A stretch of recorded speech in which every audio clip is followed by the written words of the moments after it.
So hello everyone and today हम एक नया जो है ना चैप्टर स्टार्ट करेंगे। चैप्टर नहीं, एक पार्ट स्टार्ट करेंगे जो बेसिक मैथ में हमारे पास होता है, दैट इज कॉल्ड कैलकुलस। ठीक है, तो कैलकुलस में हम मेजरली दो पार्ट्स यहाँ पे डील करते हैं।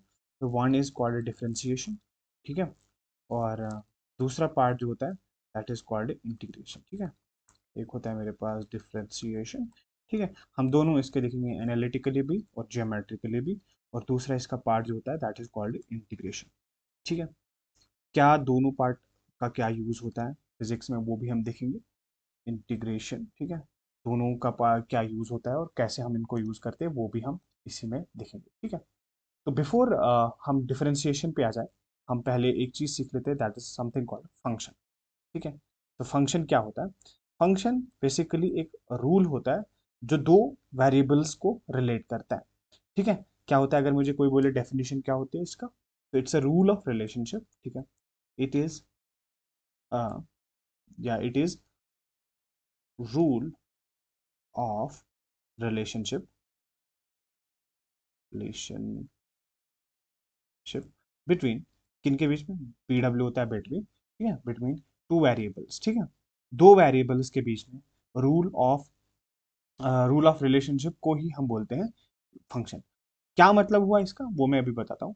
वेरिएबल, और उसमें जो दो वेरिएबल्स होंगे उनमें एक क्या होगा, in which one is assumed to be one is okay, so one is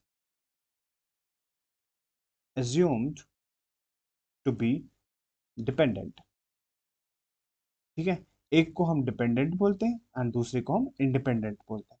क्या मतलब हुआ इंडिपेंडेंट इंडिपेंडेंट का वो भी हम अभी देखेंगे। And the other and the other variable is called, and the other is independent, depend, D D E N T. देखो, अगर मैं बोलूंगा कि y is the function of x, इसका मतलब क्या होगा? इसका मतलब होगा कि हमारे पास कोई ऐसा एक रूल होगा जिसकी वजह से जो y होगा y डिफाइंड होगा। ठीक है, जैसे अगर मैं बोलूंगा if y is the function of x and y is equal to, and this function of x is x plus 3। अब ये क्या हुआ? ये फंक्शन हुआ हमारे पास। यहाँ पे क्या हुआ कि एक सर्टन वैल्यू डालने पे, एक सर्टन x का वैल्यू डालने पे मेरे को एक सर्टन y का वैल्यू मिलेगा। ठीक है, तो यहां से हमारे पास ये दो वेरिएबल्स जो है ना आपस में डिपेंडेंट है। कैसे? जैसे अगर मैं x का वैल्यू यहाँ पे 0 डालता हूँ तो y का वैल्यू क्या मिलता है मेरे पास? y का वैल्यू 3 मिलता है। अगर मैं x का वैल्यू यहाँ पे 1 डालता हूँ तो y का वैल्यू यहाँ पे क्या मिलता है? यहाँ पे मिलता है मेरे पास 4। ठीक है, और अगर मैं x का वैल्यू यहाँ पे 2 डालता हूँ तो y का वैल्यू क्या मिलता है मेरे पास? y का वैल्यू मेरे पास मिलता है 5। और अगर मैं x का वैल्यू यहाँ पे डालता हूँ 3, ठीक है, तो y का वैल्यू मिलेगा 6। ठीक है, तो यहाँ पे क्या हुआ? यहाँ पे हमारे पास एक रूल, यहाँ पे एक रूल हमारे पास मिला जिससे ये दो वेरिएबल्स आपस में हमारे पास इनके बीच में रिलेशनशिप मिलता है। तो इसी को हम बोलते हैं फंक्शन। ठीक है, और इस फंक्शन में हमने बोला था कि इसमें एक वेरिएबल जो होता है वो इंडिपेंडेंट होता है और दूसरा वेरिएबल डिपेंडेंट होता है। इंडिपेंडेंट वेरिएबल को हम क्या बोलते हैं? इंडिपेंडेंट वेरिएबल होता है वो वाला वेरिएबल जिसको हम एज ए इनपुट लेते हैं। इनपुट कौन लिया हमने? यहाँ पे एक्स ले लिया, तो इसको हम बोलेंगे इंडिपेंडेंट वेरिएबल। ठीक है, इसको हम बोलते हैं इंडिपेंडेंट वेरिएबल। ठीक है, इंडिपेंडेंट वेरिएबल। एंड दूसरा हमारे पास ये जो हमें एज ए आउटपुट मिला, ठीक है, जिसका हमारे जिसका वैल्यू हमने नहीं चूज किया, इसका वैल्यू हमारे पास एक रूल से आया, इसको हम बोलेंगे डिपेंडेंट वेरिएबल। इसको डिपेंडेंट क्यों बोला हमने? डिपेंडेंट इसलिए बोला क्योंकि ये डिपेंडेंट है किस पे? एक्स पे डिपेंडेंट है, डिपेंडेंट वेरिएबल। ठीक है, क्योंकि हमारे पास एक्स पे डिपेंडेंट होता है वैल्यू। तो एक चीज याद रख लेना, ठीक है, यहाँ पे हमारे पास ये फंक्शन हुआ, यहाँ पे ये फंक्शन का पूरा डेफिनेशन हमारे पास समझ में। एक और चीज जो है ना, जो हम थोड़ा सा यहाँ पे एक अ, हालांकि इतना कुछ इसका यूज नहीं है, बट जो इस x के जितनी भी पॉसिबल वैल्यूज है, x मतलब जो यहाँ पे इंडिपेंडेंट वेरिएबल के जितने भी पॉसिबल वैल्यूज होते हैं, पॉसिबल वैल्यूज हम डाल सकते हैं। ठीक है ना, वैल्यूज हम डाल सकते हैं। ठीक है, पॉसिबल वैल्यूज ऑफ इनपुट या x, ठीक है, x या इनपुट, ठीक है, उन उसको हम बोलते हैं डोमेन ऑफ अ फंक्शन। क्या बोलते हैं इसको? Domain of a function. Domain of a function.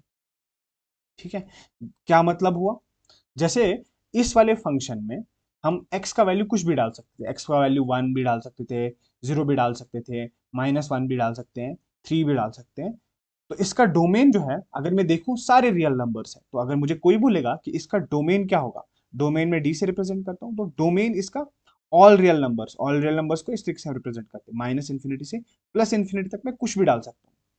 But अगर मैं फंक्शन सपोज ऐसे ही लूँ, y is equal to 1/x+3, ठीक है, मैं बोलूंगा क्या मैं इसमें x डाल सकता हूँ? क्या x का वैल्यू मैं 1 डाल सकता हूँ? हाँ। क्या x का वैल्यू मैं 0 डाल सकता हूँ? हाँ। क्या x का वैल्यू मैं 2 डाल सकता हूँ क्या? हाँ, बिल्कुल डाल सकता हूँ। क्या x का वैल्यू मैं 3 डाल सकता हूँ? हाँ, बिल्कुल डाल सकता हूँ। अगर मैं आपको बोलूँ क्या x का वैल्यू मैं -3 डाल सकता हूँ क्या इसमें? आप बोलोगे रुको हम चेक करते हैं। तो x का वैल्यू जब भी मैंने -3 डाल दिया, तो -3 और -3 हो गया 0, तो वहां -3 और +3 हो गया 0, यहाँ पे आ जाएगा मेरे पास 1/0। 1/0 इज नॉट डिफाइंड, है ना, इट्स नॉट डिफाइंड। तो x का वैल्यू मैं यहाँ पे -3 नहीं डाल सकता। तो अगर मुझे बोलेगा कोई इस इस फंक्शन का डोमेन क्या है, तो इस फंक्शन का डोमेन मेरे पास हुआ ऑल रियल नंबर्स एक्सेप्ट -3, है ना, इस तरीके से रिप्रेजेंट करते हैं।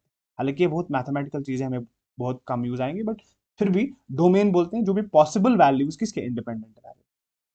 और जो इसके पॉसिबल वैरिएबल्स है, डिपेंडेंट वेरिएबल के जो पॉसिबल वैल्यूज होते हैं, उनको क्या बोलते हैं? उनको हम बोलते हैं रेंज। ठीक है, उसको हम बोलते हैं रेंज।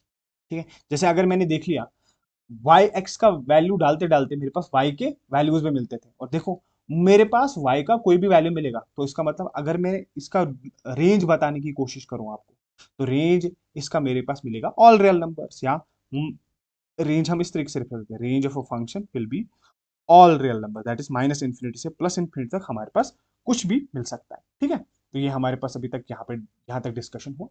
अब हम आगे चलते हैं थोड़े से। मैं अगर एग्जाम्पल इसी रेंज वेंज पे मैं एग्जाम्पल ले लूँ छोटे से, जैसे अगर मैं फंक्शन लूँ यहाँ पे y is equal to F of X, ठीक है, y is the function of x and the function given is sine x। मैं बोलूँ आपको साइन x मेरे पास एक फंक्शन है, इसका बताओ मुझे रेंज क्या होगा, डोमेन क्या होगा, तो डोमेन ऑफ फंक्शन f क्या होगा? मैं x का क्या क्या वैल्यू डाल सकता हूँ? आपको पता है कि जब हम साइन का ग्राफ बनाते थे, साइन का ग्राफ हम किस तरीके से बनाते थे? साइन का ग्राफ हम इस तरीके से बनाते थे, है ना।